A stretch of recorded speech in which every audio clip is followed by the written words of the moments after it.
우리 함께 같이 읽을까요? 우리를 시험에 들게 하지 마옵시고 다만 악에서 구하시옵소서. 아멘. 우리는 지난주에 우리의 죄가 어떻게 용서받았는지, 그리고 우리가 누군가의 죄를 어떻게 용서할 수 있는지에 대한 의미를 말씀을 통해 듣고 배웠습니다. 우리는 분명한 확신이 있어야 돼요. 믿음의 확신이 있어야 됩니다. 사죄의 확신이 있어야 됩니다. 사랑의 확신이 있어야 됩니다. 특별히 우리 로마서 8장 38절 39절은 우리가 많이 외우고 있는 말씀인데, 내가 확신하노니 사망이나 생명이나 천사들이나 권세자들이나 현재일이나 장래일이나 능력이나 높음이나 깊음이나 다른 어떤 피조물이라도 우리를 우리 주 예수 그리스도 안에 있는 하나님의 사랑에서 끊을 수 없느니라. 아멘.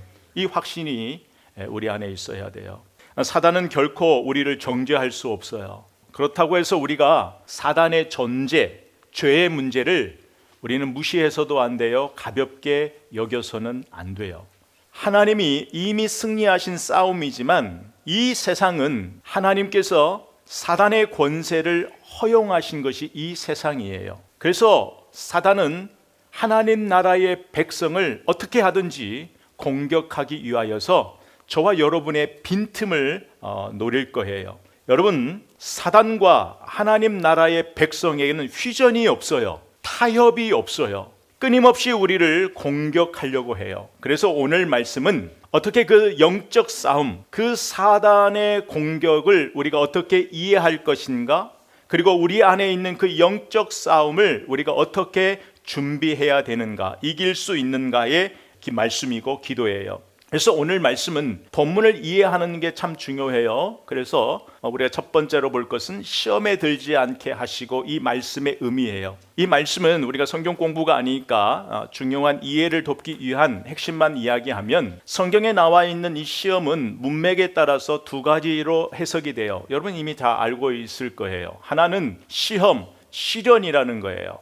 그런데 이 시험은 하나님의 방법이에요. 하나님께서 당신의 백성, 하나님의 자녀의 믿음을 더 강화시키기 위하여, 약한 부분을 더 강하게 하기 위하여 하나님이 사용하시는 방법이에요. 창세기 22장 1절에 보면 그 일 후에 하나님께서 아담을 부르세요. 목적이 뭐냐면 시험하시려고. 그런데 창세기 22장은 앞에 어떤 일들이 있었냐면, 이제 비로소 아브라함이 살만하다 할 때예요. 이제는 이삭을 바라보면서 소망을 가지면서 이제 좀 살만하네 했을 때에 하나님께서 아브라함을 불러서 시험한 거예요. 어떤 시험이에요? 이삭밭이라는 거예요. 네가 마음 주고 있는, 네가 바라보고 있는 그것을 나에게 바치라는 거예요. 그런데 히브리서에 보면 이렇게 이야기하죠. 아브라함이 죽은 자를 살리시는 그 하나님을 믿음으로 드린 거예요. 왜? 그동안 22장이 오기 전에 수없이 쓰러지고 넘어지면서 자기의 믿음이 강화됐단 말이에요. 하나님의 연단, 이것을 통해서 아브라함의 믿음이 강화된 거예요. 그런가 하면 우리가 야고보서 1장은 시험이라는 단어가 많이 나오는데, 야고보서 1장에 보면 시험을 기쁘게 여기래요. 왜? 이 시험은 하나님이 너희를 하나님의 방법으로 너희 믿음을 강화시키기 위하여 오는 문제들은 기쁘게 여기라는 말씀이에요. 여러분, 그런가 하면 야고보서 또 1장 13절 말씀에 보면 너희가 시험을 당할 때 생각하라는 거예요. 너희가 시험을 당할 때 생각하는데 하나님은 악에게 시험을 받지도 않고 시험하시지도 않는다라는 거예요. 거기서는 뭐냐면 하나님은 당신의 백성들을 유혹하지 않는다라는 거예요. 그래서 두 번째 의미가 뭐냐면 유혹의 temptation, 이건 사단이 사용하는 방법이에요. 목적이 뭐예요? 하나님으로부터 우리를 떼어놓기 위해서. 그래서 아담과 하와를 사단이 공격했어요. 공격한 목적이 뭐예요? 하나님 안에 있는 그들을 떼어놓기 위하여 공격한 거예요. 유혹했단 말이에요. 또 그런가 하면 우리가 잘 아는 보디발의 아내가 요셉을 유혹했을 때 그 상황이에요. 다윗이 밧세바를 바라봤어요. 바라보는 건 문제가 아니었는데, 바라볼 때에 다윗의 마음에 사단이 어떤 마음을 유혹의 마음을 넣어줘 버린 거예요. 그래서 우리가 이 말씀을 바라보면서 이 두 가지를 우리가 잘 분별할 수 있어야 돼요. 우리가 무언가를 바라볼 때에 다윗처럼 사단이 넣어주는 생각이 있단 말이에요. 그 유혹을 잘 분별해야 돼요. 시험이라는 것은 누가 어떤 목적을 가지고 있느냐에 따라 결과가 달라져요. 그런데 이 모든 것은 하나님의 주권 아래에 있어요. 여러분, 욥의 시험도 그 시험의 주도권이 사탄에게 있는 것이 아니라 누구에게 있었어요? 하나님에게 있었어요. 하나님이 허용하셨단 말이에요. 하나님이 허락하신 시험이었단 말이에요. 그래서 우리는 이 시험 그리고 이 유혹을 잘 분별해야 돼요. 근데 하나님이 나에게 주신 것은 이겨내야 돼요. 잘 통과해야 돼요. 견디고 이겨내야 되는 건데, 사단이 주는 이 템테이션, 유혹은 내가 맞서면 안 돼요. 물리쳐야 돼요. 예수님의 권세로 물리쳐야 돼요. 여러분, 근데 이것을 어떻게 분별할 수 있을까요? 어떻게 할 수 있을까요? 어떤 상황이 생기면 여러분 생각해야 돼요. 이 상황이 나를 하나님께 가까이 인도하는지, 아니면 이 상황이 하나님으로부터 나를 멀리 떼어놓는지, 멀어지게 하는지를 알아야 돼요. 근데 그때에 여러분 마음의 동기를 잘 봐야 돼요. 마음의 동기. 여러분, 우리가 이렇게 생각할 때에 우리는 시험을, 특히 유혹을 외부의 어떤 환경이나 상황을 중요하게 여길 때가 있어요. 물론 맞아요. 그런데 그거보다 더 중요한 것은 저와 여러분의 마음이에요. 우리가 유혹에 넘어가는 것은 사탄의 공격으로만 넘어가는 것이 아니에요. 우리 마음에 정욕이 자리 잡고 있고, 탐심이 자리 잡고 있고, 탐욕이 자리 잡고, 교만이 자리 잡고, 명예, 권력이 자리 잡고 있으면 사탄이 우리 마음에 그 환경에 미끼를 하나 던져버리면 우리가 덥석 물어버리는 거예요. 그래서 죄를 짓게 되는 거예요. 여러분, 그 보디발의 아내가 요셉을 유혹했어요. 그런데 요셉이 넘어가지 않았어요. 넘어가지 않았던 이유는 요셉의 마음이 정욕으로부터 준비되어 있었던 거예요. 또 한 케이스를 보면 다윗이 범죄했어요. 보디발의 아내는 요셉을 유혹했지만 밧세바가 다윗을 유혹했어요? 아니에요. 다윗이 밧세바를 바라본 거예요. 그런데 그 다윗이 바라볼 때에 그 다윗의 마음이 뭐에 노출되어 있어요? 정욕에 노출되어 있던 거예요. 자기가 있어야 할 자리를 이탈해 버린 거예요. 그래서 항상 죄라는 것은 내 약점, 내가 약한 부분과 그 상황이 맞았을 때에 죄로 나가는 거예요. 죄를 짓게 되는 거예요. 그래서 우리가 이 부분을 잘 알아야 돼요. 그래서 이 부분을 놓고 우리가 기도해야 돼요. 그래서 우리 안에 시험이나 여러 가지 일이 올 때에 이것이 내 믿음을 강화시키기 위하여 온 것인지, 하나님이 나에게 주신 시련인지, 테스트인지, 아니면 나를 하나님으로부터 멀어지게 하는 유혹인지, 우리가 이것을 놓고 기도해야 돼요. 그런데 우리의 기도에 사실은 이 부분이 굉장히 중요한데 우리가 이 기도를 하지 않을 때가 많아요. 그래서 우리는 항상 이 시험과 유혹, 이 부분을 염두해 보면서 살아야 돼요. 또 하나는 오늘 그 두 번째 보면 악에서 구하소서라는 말씀이에요. 근데 이 악에서 구하소서라는 것은 좀 더 적극적인 거예요. 이 악에서 구하소서, 이 말씀은 어떤 의미가 있냐면 구출하다, 건져내다라는 의미가 있어요. 그래서 이미 내가 깊은 수렁에 빠져 있어요. 내가 깊은 수렁에 빠져 있는데 그 수렁에서 내가 내 힘으로 나올 수 있어요, 없어요? 없어요. 깊은 수렁에서 내 힘으로 발버둥 치는 것이 아니라 나를 여기서 건져낼 주분은, 구출할 분은 오직 하나님밖에 없기 때문에 거기서 하나님을 의지하라는 거예요. 내가 이미 죄 안에 있는데 내 힘으로 나올 수 없어요. 내 힘으로 어떻게 할 수가 없어요. 거기서 나를 구해달라는 거예요. 그래서 이 기도는 상황은 다르게 보이지만 사실은 하나의 문제예요. 내가 어디에 있든지 간에 나를 죄로부터 지켜주시고 나를 죄로부터 구해주실 분은 누구밖에 없다? 하나님밖에 없다라는 신앙의 고백인 거예요. 자, 그렇다면 우리가 지난 시간에 예수 그리스도의 십자가의 죽음과 부활을 통해 이미 승리했다며요. 우리에게도 그 승리를 주셨다며요. 그런데 왜 하나님은 여전히 이 사탄의 권세를 허용하셔서 우리를 공격하게 할까? 이 부분을 허용하신 이유는 이 기도에 있어요. 이 기도는 단순히 매일 어떤 상황에서만 나 구출해 주세요, 빠져있는 상황에서만 나 구해 주세요, 구출해 주세요, 이런 어떤 기도가 아니라 우리가 누구인지를 알라라는 거예요. 우리는 하나님의 백성으로 하나님을 의지하지 않고는, 하나님을 의존하지 않고는 단 한순간도 살 수 없는 우리를 인정하라는 거예요. 전적으로 하나님의 은혜만을 구하라는 거예요. 너희는 하나님의 은혜 없이는 너희 힘으로는 도저히 살아갈 수 없는 것을 배우게 하는 거예요. 욥이 어떻게 고백해요? 욥기 42장 5절에 보면 욥이 그렇게 믿음 좋았던 욥이 그 힘든 시간을 지나면서 뭘 알게 됐어요? 내가 주를 이제까지는 귀로만 알았는데 이제야 비로소 주님을 눈으로 보게 됩니다. 이 고백을 했단 말이에요. 그래서 이 기도를 한다라는 것은 저와 여러분의 진짜 모습을 인정하는 거예요. 그게 뭐냐면 저와 여러분의 실체를 인정하라는 거예요.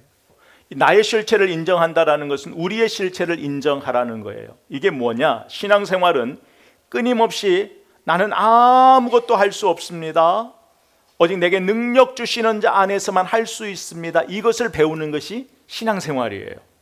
그래서 이 기도는 자기 부인의 기도예요. 자기 부인, 하나님, 나는 내 힘으로 이 시험을 이겨낼 수 없어요. 악한 자로부터 나를 지킬 수가 없어요. 그 악에서 구하소서는 악한 자로부터거든요. 악한 자로부터 나를 지킬 수 있는 힘이 없어요.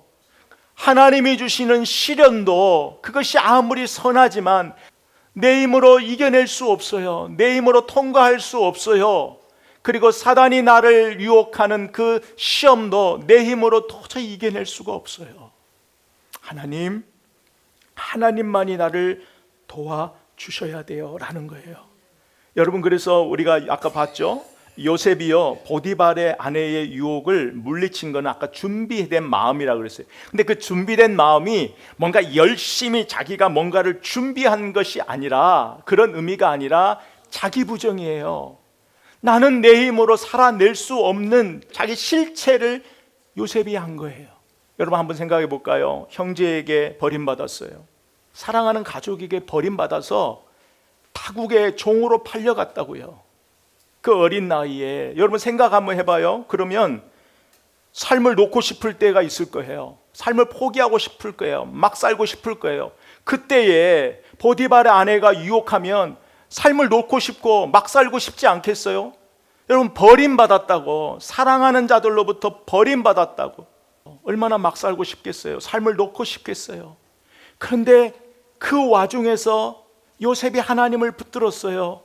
근데 처음부터 요셉이 붙들었을까요? 아니에요. 그 절망과 그 비참한 시간을 지나면서 끝날 것 같은 내 인생, 내 인생 끝났어, 내 인생은 이제 더 이상 끝났어 라고 생각할 때마다, 그때마다 하나님께서 새로운 일을 계획하시고 보여주신 거예요. 감옥에 갔는데 거기에서 누구를 만나요? 그 작은 만남을 통해 어디까지 가냐고요. 요셉이 처음부터가 아니에요. 끝날 것 같은 그 상황에 그때마다 만나주시고 새로운 길을 열어주신 하나님. 그래서 요셉이 뭐라고 해요? 하나님에 대해서, 하나님은 악을 선하게 바꾸셔서 나를, 많은 사람을 구원하는데 나를 사용하셨어. 그렇게 고백하게 되는 거예요. 이게 어디서부터 나왔다? 나 자신을 부인하는 거예요. 그런가 하면 우리가 잘 아는 베드로가 있죠. 베드로는 예수님께서 오늘 밤에 너희가 나를 다 버릴 거야, 마태복음 26장에 다 버릴 거야. 그런데 베드로가 뭐라고 그래요? 다른 사람은 다 버릴지라도 나는 주님을 버리지 않습니다. 그래야 주님이 오늘 밤 다 우길 전에 네가 나를 3번 부인할 거야 라고 말씀해요. 그런데 베드로가 뭐라고 해요? 내가 주님과 죽을지언정 주님 부인하지 않아요. 근데 어떻게 됐어요? 3번이나 부인하잖아요. 베드로는 주님이 말씀할 때 이 자기 부정이 없었던 거예요. 주님의 말씀이 들릴 때 내가 그럴 수 있는 사람이야, 내가 주님을 부인할 수 있는 사람이지 라고 자기를 인정하지 않았다고요. 그런데 후에 이런 베드로가 내 힘으로가 아니라 신앙은 오직 믿음은 성령의 도우심을 통하여만 할 수 있다라는 것을 경험하고는 이제는 이 자기 부인이 이루어지잖아요. 그때부터는 오로지 나를 의지하지 않고 성령님만 의지하게 된다고요. 이것을 배웠다고요. 저도 마찬가지 예전에 조금 어릴 때에 주위에 넘어지는 목사님들이나 실수하는 목사님들 보면 왜 그럴까 비판했어요, 판단했어요. 그런데 지금은 말을 굉장히 아껴요. 나도 그럴 수 있다라는 합리화를 시키는 게 아니에요. 나도 그럴 수 있다는 합리화를 시키는 것이 아니라 나 자신을 믿지 못하기 때문에 그래요. 우리는 누구도 나 자신을 믿을 수가 없어요. 누구나 처음에는 찔림이 있죠. 두려움이 있을 거예요. 그런데 그것이 한 번, 두 번 쌓이다 보니까 멈출 수가 없는 거예요. 타협하고 싶은 거예요. 이미 마음은 돌이키기에 마음이 굳어져 있기 때문에 그래요. 그래서 우리는 그 처음이 뭐냐면 항상 선줄로 생각하지 않고 주님이 붙잡아 주지 않으면 언제나 넘어질 수 있는 존재를 인정하며 사는 거예요. 이렇게 나를 부인하면 부인할수록, 부정하면 부인할수록 그 자리는 누가 채우신다? 주님이 채우시는 거예요. 그래서 이 기도는 하나님의 주권을 인정하는 신앙 고백이에요. 이 부분은 그냥 넘어갈게요. 왜냐하면 우리가 계속 보고 있어요. 이 주님께서 가르쳐 주신 이 기도의 핵심이 바로 이거거든요. 너의 삶의 모든 주권은 나에게 있다. 기도의 시작이잖아요. 이 영적 싸움도 마찬가지예요. 내가 도와주지 않으면, 내가 너 붙들고 있지 않으면, 내가 너 다스리지 않으면 네 힘으로 이길 수 없는 싸움이야. 이거 하나 가르쳐 주시는 거예요. 그렇다면 이 기도를 우리는 왜 해야 되는가라는 거예요.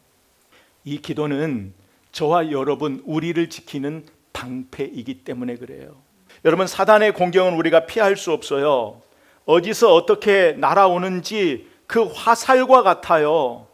정확하게 우리의 빈틈을 겨냥해서 날아오는 화살이기 때문에 우리가 피할 수 없어요.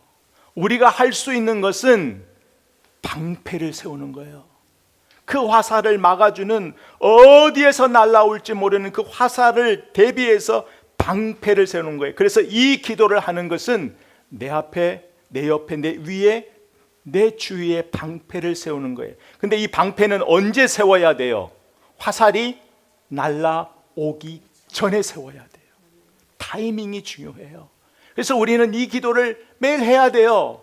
내가 죄의 깊은 웅덩이 수렁에 빠져 있을 때만 이 기도를 하는 것이 아니라 매일 이 기도를 해야 되는 거예요. 바울은 이것을 이렇게 설명해요. 에베소 6장 16절에 모든 것 위에 믿음의 방패를 가지고 이로써 능히 악한 자의 모든 불화살을 소멸하고. 아멘. 바울은 지금 로마 군사들이 가지고 있는 방패를 예를 들어서 이 믿음의 방패를 설명하는 거예요. 로마 군사들은 작은 방패를 가지고 있지 않아요. 자기를 다 덮는 큰 방패를 가지고 있어요. 그래서 지금 바울이 우리 안에 이 믿음의 방패를 가지고 있어야 된다. 왜 그러냐면 이 불화살도 마찬가지예요. 로마 군대의 방패는 자기를 덮는 큰 방패에 가죽에 물이 묻혀 있어요. 왜? 상대방이 불화살을 쏘면 상대방의 불화살이 소멸되도록 그 불화살을 막는 방패였단 말이에요. 그런 것처럼 저와 여러분 앞에 사방에 어떤 방패를 두고 살고 있는가? 우리가 지난 시간에 말씀대로 사실은 우리가 받아야 되는 그 모든 화살을 예수 그리스도께서 다 받으셨어요. 다 맞으셨어요. 찔림, 고통, 멸시, 천대 다 받으시고 십자가에 죽으셨어요. 그리고 방패가 되어주신 그 주님께서 부활하셔서 지금도 우리를 지켜주시고 계세요. 우리가 이 나를 지켜주시는 주님을 어떻게 의심이 아니라 확신할 수 있을까요? 말씀과 기도해요. 늘 말씀과 기도를 하면서 나를 오늘도 지켜주시는 그 방패, 나를 지켜주시는 그분이 내 앞에 계시다라는 것, 그걸 확인하는 기도예요. 그리고 내가 그 주님 안에 있다라는 거예요. 주님 품 안에 내가 있습니다라는 것을 확인하는 기도예요. 그리고 이 기도는요, 우리의 기도예요. 누차 말씀드리죠. 이거는 개인의 기도가 아니라 이 주님께서 가르쳐 주신 기도는 공동체를 위한 기도예요. 나만을 위한 기도가 아니라 왜 우리의 기도인가? 우리는 서로 영적 책임감을 가지고 살아야 되는 하나님 나라의 공동체의 식구예요. 여러분, 가족을 넘어 이 공동체를 놓고 우리가 기도해야 돼요. 우리 공동체도 하나님께서 우리 교회 안에 주시는, 여러분 가정 안에 주시는 시련이 있어요. 우리의 가정과 우리 교회를 믿음으로 바로 세우기 위하여 주시는 시련이 있어요. 이거는 함께 기도해야 돼요. 누군가만 기도하면 안 돼요. 함께 기도해야 돼요. 우리가 교회 공동체가 같이 견뎌야 되는 시련은 기도로서 이 시간을 잘 지내야 돼요. 함께 서로 격려하면서 잘 지내야 돼요. 그리고 유혹에 빠지지 않도록 기도해야 돼요. 여러분의 가족과 우리 교회 공동체 안에도요, 누군가 유혹에 빠져 있으면 거기서 하나님 구해달라고 기도해야 돼요. 이게 서로 짐을 지고 있는 공동체 예수의 마음이에요. 창세기 13장에 보면 아브라함과 롯이 헤어질 때에 선택권을 놓고 고르죠. 롯이 믿음의 눈으로 바라보지 않고 뭘로 봤어요? 풍요, 눈에 보이는 풍요를 보고 선택했어요. 믿음이 아니라 풍요를 보고 선택하니까 롯이 뭐예요? 롯의 가정은 스스로 죄의 문화 속으로 선택하고 들어가 버린 거예요. 그 죄의 공간 속으로 들어가 버렸단 말이에요. 그러자 하나님께서 뭐라고 말씀하세요? 아브라함에게 내가 소돔과 고모라 그 주변에 있는 곳을 다 심판하겠다. 그러니까 아브라함이 하나님의 그 말씀을 듣고 하나님의 계획을 듣고 기도하는 거예요. 롯의 심판을 자기의 심판처럼 받아들인 거예요. 그리고 기도하잖아요. 하나님께 부르짖잖아요. 그게 창세기 19장 29절에 하나님이 그 지역의 성을 멸하실 때, 곧 롯이 거주하는 성을 엎으실 때에 하나님이 아브라함을 생각하사 롯을 그 엎으시는 중에서 내보내셨더라. 누구를 생각하사? 아브라함을 생각하사. 이게 우리 공동체에 내가 믿음으로 바로 서서 기도해야 되는 거예요. 우리 가족, 우리 교회 공동체, 우리 한 사람 한 사람이 어디에 빠지지 않도록 믿음의 눈이 아니라 세상의 풍요의 눈을 바라보고 죄와 유혹 안에 걸어 들어가 있는 그들이 하나님의 심판에서 구원받도록, 하나님이 그곳에서 그들을 구출해내도록, 건네주시도록 기도하는 거예요. 그러면 하나님께서 누구? 아브라함을 생각하신 것처럼 우리를 생각하시고 우리의 기도를 들으시고 일하신다라는 거예요. 그래서 우리가 공동체를 놓고 기도해야 되는 거예요. 여러분, 로마 군대 전술 중에 테스투토라는 전술이 있어요. 이 테스투토라는 전술이 뭐냐면 이 거북이, 로마 방패는 크다 그랬죠. 이거를 앞뒤 옆 그냥 사방을 둘러싸고 전진하는 전술이에요. 이거는 나 혼자 사는 게 아니라 공동체를 살리는 전술이에요. 네, 영상을 찾아왔어요. 한번 보세요.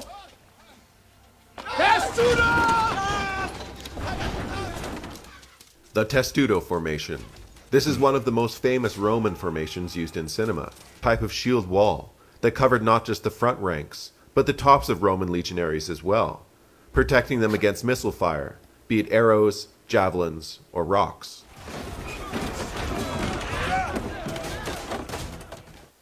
Testudo offered great protection against missile fire. The shields could be held facing the flanks, or even the rear as well, depending on how much threat the formation was under. Shields could overlap and be packed tightly for extra protection, or loosely for greater mobility. 자, 아시겠죠? 무엇을 이야기하려고 하는지. 여러분, 이 공동체를 위한 기도는 바로 이런 거예요. 그런 우리를 공격하는 그런 사단의 전술이 있어요. 이 기도는 나 혼자만의 문제가 아니에요. 나만 짓는 죄의 문제만이 아니에요. 이거는 나만 짓는 죄가 아니라 내 주위에 있는 공동체를 죄를 짓게 하는 문제일 수도 있어요. 자, 한번 볼까요? 하와가 이미 사단에게 포섭당했어요. 넘어가 버렸단 말이에요, 하와가. 그런데 그 와중에 그 순간에 아담을 어디로 끌어들여요? 자기 안으로 끌어들여요. 제 안으로 끌어들였단 말이에요. 근데 아담이 하와의 말을 듣고 성큼성큼 들어가 버려요.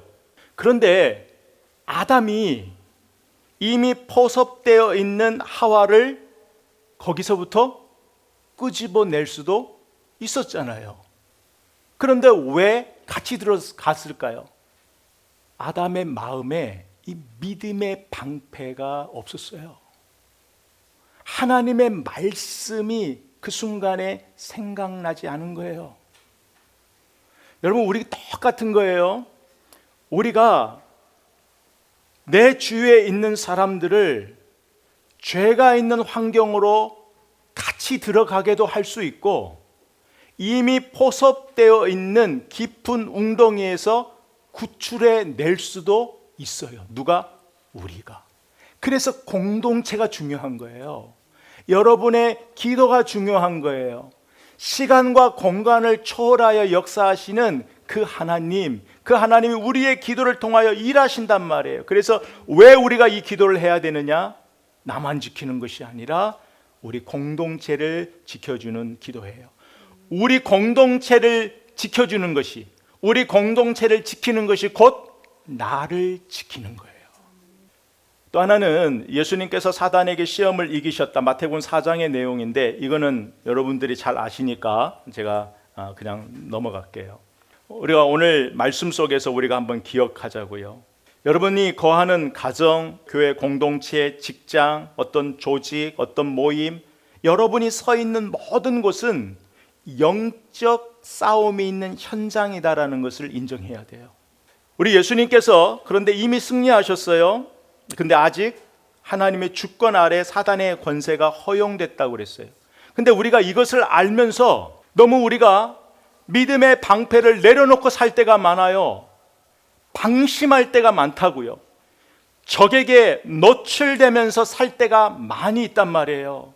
베드로전서 5장 8절에 분명히 말씀해요. 근신하고 깨어있으래요. 너희 대적 마귀가 우는 사자같이 두루다니며 삼킬 자를 찾는데요. 팔씨를 당겨놓은 상태에서 우리의 틈만을 노려보고 있는 거예요. 사탄이 그 틈이 보이면 여지없이 놓아버린다고요. 활씨를. 그럼 우리는 여지없이 맞을 수밖에 없어요. 그래서 오늘 말씀을 통해 우리가 경각심을 가져야 돼요. 하루를 시작할 때 내가 어떤 마음으로 시작할 것인지, 집을 나설 때 내가 어떤 마음으로 무엇을 준비하고 나아갈 것인지. 우리가요, 이 기도 없이 산다라는 것이 얼마나 위험에 노출시키고 사는지, 우리 교회, 우리의 가정 얼마나 노출하고 사는지 몰라요. 이 말씀은 경각심을 가지라는 거예요. 지금 아무런 일이 일어나지 않아도 어디에서부터 지금 화살이 날아오고 있는지 몰라요. 저와 여러분을 향하여, 우리 교회 공동체에게, 우리 가정에게, 우리 사랑하는 자들에게. 그래서 이 말씀은 무슨 일을 만나도, 어떤 사람을 만나도 반드시 믿음의 방패를 세워놓고 살아야 돼요. 사탄의 유혹의 그 화살은 언제나 내 빈틈을 향해 날아와요. 왜? 내 약점이에요. 내 약점. 그래서 나는 어떤 유혹에 빠지기 쉬운가? 편안할 때에도 늘 이 기도해야 되는 거예요. 나의 약점. 내가 죄를 짓고만 기도하는 것이 아니라 죄를 짓기 전에 기도하란 말이에요. 하나님, 내가 이 부분에 약해요. 오늘도 그 유혹의 화살에 노출되지 않도록, 그 유혹의 화살을 맞지 않도록, 그 사단의 유혹에 끌려 들어가지 않도록 나를 지켜주세요. 나를 지켜주세요. 그러다 내가 빠졌어요. 그러면 거기서 또 기도하는 거예요. 나를 구해주세요. 그리고 나를 회복시켜주세요. 공격에 피폐해지고 상처난 나를 회복시켜주세요. 그리고 하나님께서 허락하신 믿음의 시련이라면 하나님 이겨낼 수 있도록 도와주세요. 잘 지나갈 수 있도록 도와주세요. 이 기도는 어떤 면에서 하나라 그랬어요. 그 믿음의 시련이 결국은 나의 약점을 강하게 해주는 거예요. 나의 약점이 강해진다라는 것은 사단의 화살로부터 나를 지키는 방패가 돼요. 그래서 이거는 어떻게 보면 하나예요. 근데 중요한 것은 저와 여러분이 꼭 기억해야 돼요. 고백해야 돼요. 하나님의 도움 없이는 안 돼요. 하나님의 도움 없이는 이 싸움을 이길 수가 없어요. 그런데 하나님이 도와주시기만 하면 이길 수 있어요. 그 어려운 환경 속에서도 요셉이 하나님이 함께 하시니 요셉이 형통하였더라. 성경 그렇게 얘기해요. 이미 예수 그리스도께서 승리하셨잖아요. 그 예수님이 함께 하시면 그 승리가 내 승리가 되는 거예요. 그래서 우리가 이 기도를 할 때마다 우리를 보호하시고 우리를 지켜주시고 우리의 진정한 피난처 방패 되시는 그 주님의 은혜를 경험하면서 사는 그 복된 삶을 살아가는 저와 여러분 되기를 주의 이름으로 선포합니다.